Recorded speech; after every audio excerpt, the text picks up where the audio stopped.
की तो मेरा तीसरा पैर भी टूट गया, पवित्रता भी खत्म हो गई और कलयुग में केवल एक दान बचा। कलयुग में ना तो सत्य का बोलने वाला है, न कोई तपस्या करने वाला है। हम भक्ति का ढोंग तो करते हैं, लेकिन भक्ति करने की तो परिभाषा ठीक से नहीं जाती।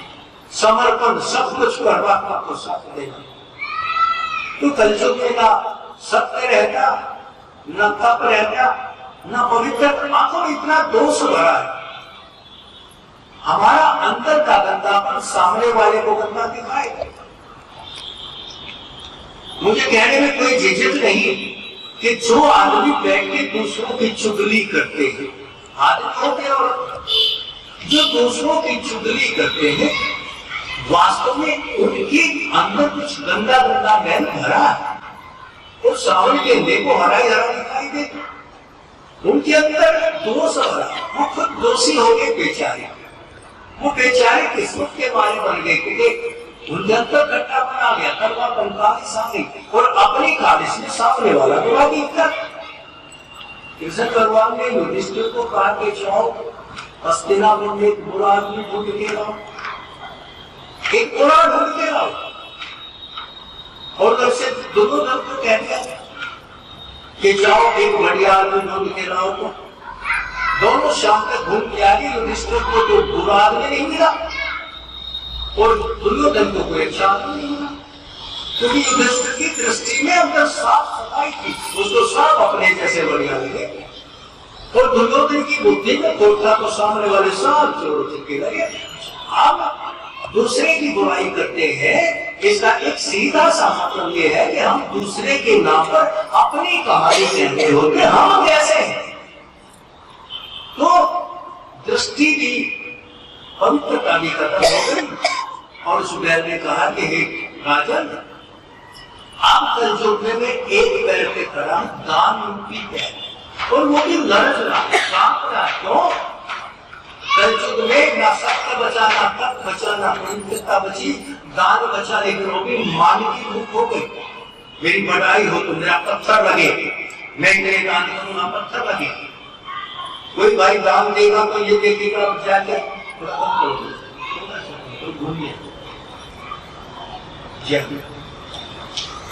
कोई भाई दान करेगा तो समझेगा कि जाके माइक का अनाउंसमेंट होगी कि फला साहब ने इतने रुपए दान किया। दान भी मान के लिए, मान की भूख में देने लगे। छुपा के दान देने की हमारी अभी सामर्थ्य नहीं रहा।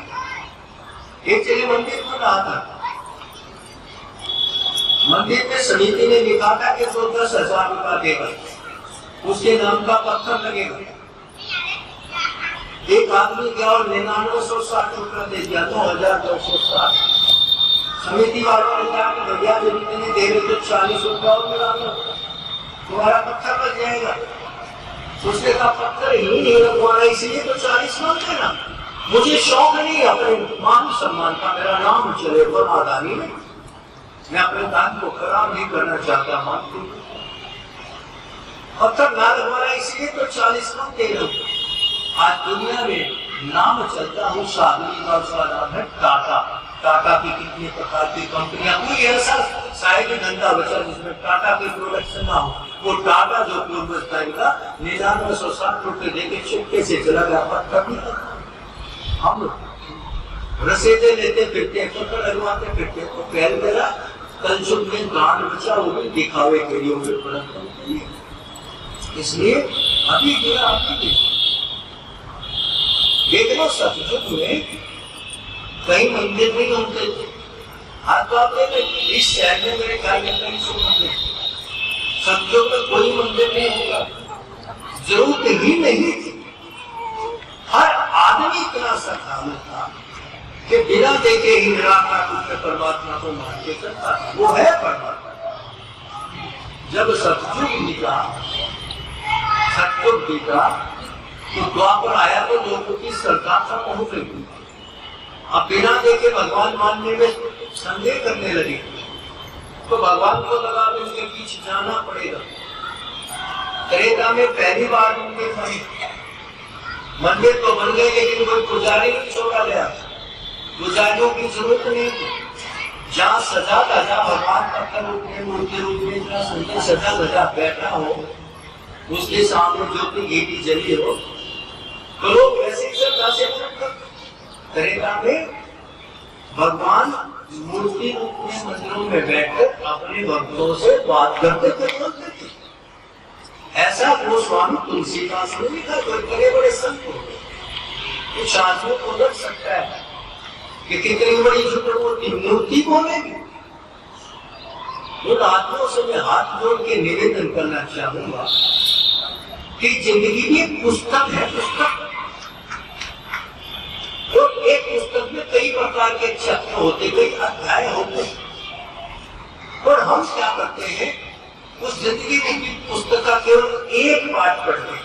एक पाठ, और एक पाठ पूछा रुपये कैसे कमाए, बाकी को खोल के भी नहीं देखते, बाकी को खोल के भी नहीं देखते, रुपये कैसे कमाए।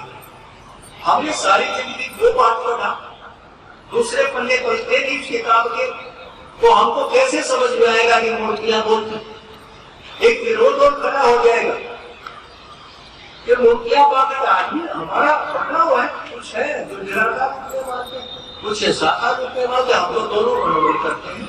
हमारी मान्यता थी वो परम पिता परमात्मा जो एक बुद्ध से बुद्ध मिले और आपका हमारा निर्माण हो जाता, एक बुद्ध टकराते और आदमी बन जाता है, वो परम पिता परमात्मा को क्या था, जो वो साकार होगी धरले निराकार होगी धरले उसकी मौज है, उसकी है, निराकार में भी आ जाए और यहाँ भी आ जाए। और हमारे हिंदुस्तान के परम योगी हुए, महान योगी को नमन करता हूं, स्वामी दयानंद जी, उन्होंने एक सिद्धांत दिया था, परमात्मा सर्वव्यापी है, वो हर जगह मौजूद है, सर्वव्यापक। सर्वव्यापी का मतलब है कि वो इस कोने में भी है, उस कोने में भी है, पेड़ के पत्ते में भी है और गोबर की कुंडी में भी है। क्योंकि एक भी जगह अगर बच गई जहां परमात्मा ना हो, तो भारत के इतने महान योगी का जो वाक्य था वो अधूरा पड़ जाएगा। सर्वव्यापी, एक भी जगह अगर बच गई, एक कोना मिल गया जहां कह सके यहाँ परमात्मा नहीं है, तो सर्वव्यापी नहीं रहा। सर्वव्यापी हर जगह विराजमान है, मंदिर में भी है तो कुंडी पर भी है, गोबर में भी है तो पेड़ों पर भी है, फूलों में है तो कांटों में भी, सर्वव्यापी। तो जो सर्वव्यापी हुआ, स्वामी दयानंद इतने बड़े महान योगी, इतने बड़े महान संत थे, बैठते थे ध्यान और लोग जाते थे, लोग जाते शरीर समेत, कोई पूरा का पूरा चक्कर जैसे छपरी वो चक्सों से घूम किया ऐसे घुमा करके अपने कमरे में पड़ा। इतने महान योगी को गलत कह सकते हैं। तो सर्वव्यापक पर, तो सर्वव्यापक पत्ते पत्ते में है, तो इस मूर्ति में क्यों नहीं होगा? अगर हम कहें मूर्ति में भगवान नहीं है, पत्ते पत्ते में तो है, तो हम बेईमाना कर रहे हैं कहीं न कहीं सर्वव्यापक की परिभाषा के साथ। अगर वो पेड़ के पत्ते में है, अगर वो मकान के कोने में है, तो सुंदर सजी सजाई जो मूर्ति जहां सरकार से लोग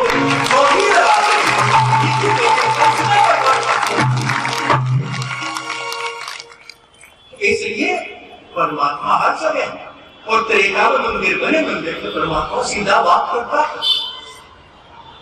कुछ उदाहरण दिखाऊंगा, ये कथा अभी हमारी कल से शुरू होगी, आपको कुछ चमत्कारिक बातें दिखाएंगे। आज भी परमात्मा हमारे साथ, लेकिन जिन्होंने उस जिंदगी रूपी एक पाठ को छोड़ के बाकी पाठों में जाने की कोशिश की, धन कैसे कमाएंगे, तुमने एक पन्ना 4 पन्ने का 10 पन्ने का चैप्टर पढ़ लिया, हाउ टू अर्न मनी, और सुना के कोई जिंदगी बर्बाद कर डाली, कमाओ कमाओ कमाओ कंप्लीट समय। लेकिन जिंदगी का अगर दूसरा चैप्टर उस पुस्तक का पढ़ोगे जो भक्ति का चैप्टर है, तो कमाने के बजाय बांटना शुरू कर दोगे, बांटना शुरू कर दोगे। 18-20 साल हो गए हमको सत्संग देते, छोटे बड़े जहां जैसे मिले, ये परमात्मा सामने बैठे, ये रामायण साक्षी है। एक जगह से भी कोई 1 रुपया पगार का लेके आया हो, तो मैंने कहा कि तो मुझे इतने पैसे दो, लानत है मैं कुछ बढ़ती। देखिए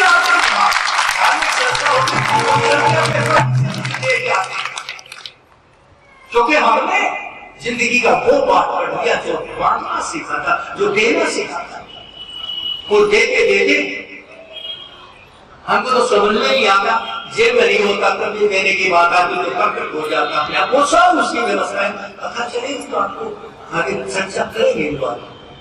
फिलहाल परमात्मा त्रेता में बोलते थे मूर्ति के रूप में। ऐसा मेरे गोस्वामी तुलसी बाबा ने लिखा, रामायण में जिन्होंने पढ़ी। जनक की वाटिका थी, जनक राजा का बाग था। विश्वामित्र राम और लक्ष्मण को बालूत के अपने साथ ले गए। ये कह के ले गए कि तुम चलो मेरी रक्षा करो राक्षसों से। और वो जाते जाते विश्वामित्र को बताता कि सीता की शादी तो राम से करवानी, कथा तो लंबे आगे चलेगी। उनको जनक वाटिका में ले गए।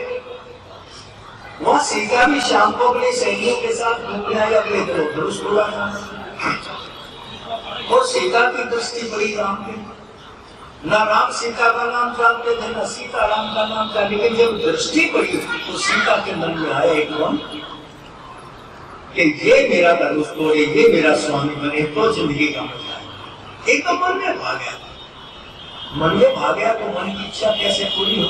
तो राजा जनक की वाटिका में भी माँ भवानी का मंदिर था। ऐसा रामायण में बाबा जी लिखते हैं, भवानी का मंदिर था। सीता उस मंदिर में गई और भवानी के सामने प्रार्थना की, कलम छुपाई, उसने भी थोड़ा लेंगे कि माँ ये जो सामने युवराज है ये मेरा पति बने, ऐसी कृपा करो। और वहां पे वो स्वामी तुलसीदास ने लिखा कि भवानी बोली बेटा तेरे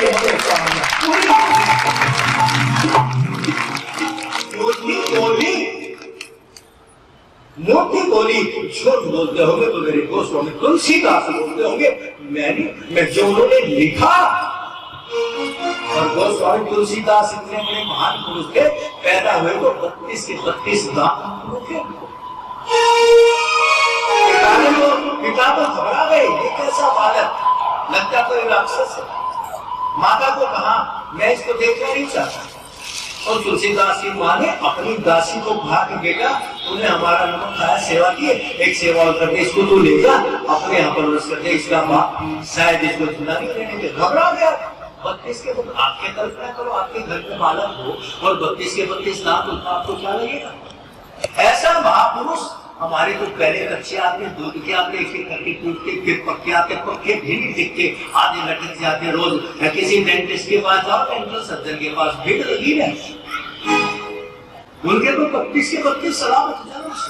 इतने बड़े महापुरुष जिन्होंने ऐसे रामायण लिख के जगह जगह राम कथाएं चलती, वो झूठ नहीं बोल सकते। हम 100 लोग उन्होंने लिख दिया कि मंदिर में भवानी आ गई, भवानी माँ की मूर्ति सीता से बोली घर तो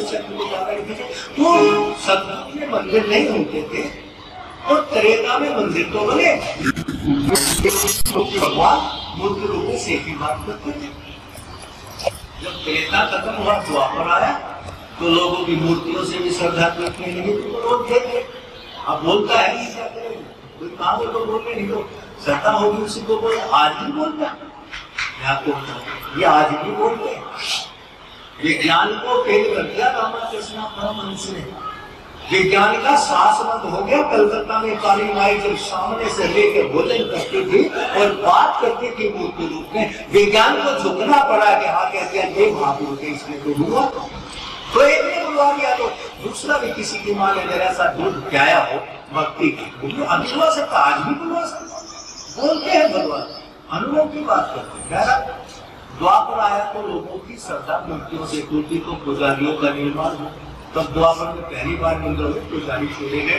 पुजारी उनका भाव बताते थे, ये भगवान है, भगवान ऐसे कृपा करते, भगवान का ध्यान करो, भगवान की पूजा करो। और जब कलयुग आया तो पुजारी भी फेल हो गए। अब तो टोड़े टोटके वाले ज्यादा चल गए। 24 घंटे में वसीकरण, 12 घंटे में टेलीफोन पे काम, और टेलीफोन पे काम करते रोज अखबारों में पढ़ते, इज्जत भी लूटते हैं और पैसे भी लूटते हैं और छोटे भेज देते। लेकिन कल जो टोने टोटके वाले काले करोगे